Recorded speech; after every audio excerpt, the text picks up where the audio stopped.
Hei, hei, kamu bangun dulu. Kamu orang mana? Jarang kedengaran, Kak. Ngapain kamu masuk rumah orang? Bisa duduk. Memang gitu doang. Bisa duduk. Udah salah kamu masuk rumah orang. Nasib maling ketiduran di rumah kosong ngaku kelelahan setelah mencuri. Inilah nasib maling ketiduran di rumah kosong di wilayah Pademangan, Jakarta Utara.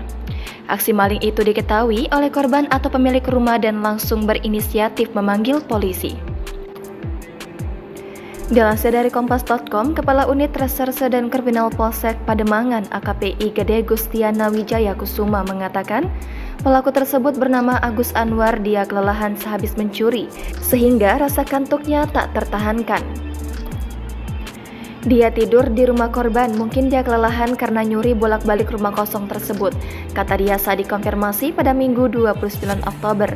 Gede mengungkapkan keberadaan pelaku mulanya diketahui oleh seseorang berinisial TA. TA merupakan anak dari pemilik rumah yang kebetulan tengah mengunjungi kediaman orang tuanya pada 23 Oktober lalu.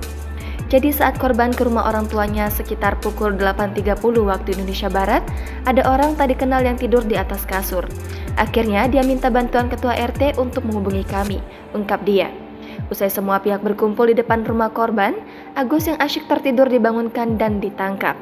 Pelaku lantas dibawa ke Polsek Pademangan untuk dimintai keterangan.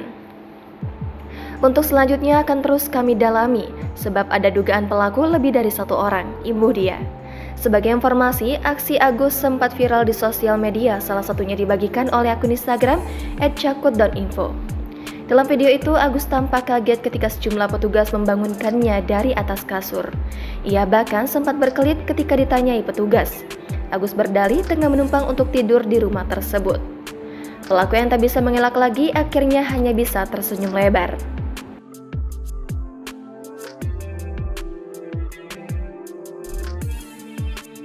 Download Tribun X sekarang, menghadirkan lokal menjadi Indonesia.